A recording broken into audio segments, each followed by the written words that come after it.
राजस्थान का प्रजामंडल आंदोलन, इसे याद करना थोड़ा मुश्किल लगता है ना? चलिए आज इसे आसान बनाते हैं।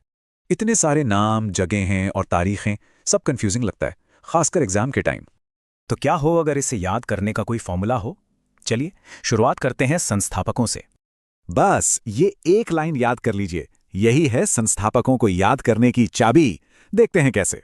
देखिए, इस फॉर्मूले का हर हिस्सा सीधे एक नाम और एक जगह से जुड़ता है, और ये फॉर्मूला आगे भी काम करता है दूसरे प्रजामंडलों के संस्थापकों को भी जोड़ते हुए। तो ये तो हुई एक बात। अब पूर्वी राज्यों का क्या? अरे उसके लिए भी एक फॉर्मूला है। बस इस सिंपल सा क्रम याद रखना है: हरि, किशन, ज्वाला और तिलोक, पूरा पूर्वी बेल्ट कवर। चलिए अब आते हैं तारीखों पर। इन्हें रटने की बजाय हम इन्हें नक्शे पर देखेंगे।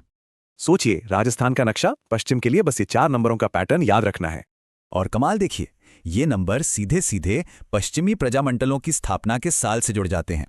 अब आता है साल 1938। ये साल एक गेम चेंजर था, क्योंकि कई प्रजामंडल इसी साल बने। मतलब ज्यादातर पूर्वी राज्यों और साथ में मेवाड़, सब 1938 में ही बने थे। और सिरोही को याद रखना तो बहुत ही आसान है, ये अपने पड़ोसी उदयपुर के ठीक एक साल बाद बना। अब चलते हैं सबसे दक्षिण में। यहाँ की तारीखों के लिए भी एक सिंपल नंबर पैटर्न है। इस सीक्वेंस से हम आखिरी प्रजामंडलों तक पहुंचते हैं, जहां झालवाड़ 1946 में सबसे आखिर में बना।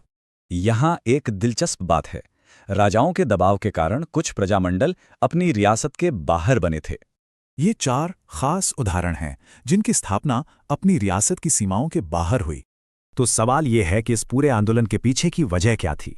ये कोई एक दिन की बात नहीं थी, इसकी जमीन धीरे धीरे बन रही थी।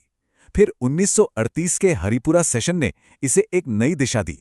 तो देखिए, इन ट्रिक्स से कितना आसान हो जाता है सब। और हाँ, 1938 का साल तो सब बदल देता है। और सोचने वाली बात यह है कि इन छोटे छोटे आंदोलनों ने ही आज के राजस्थान की नींव रखी।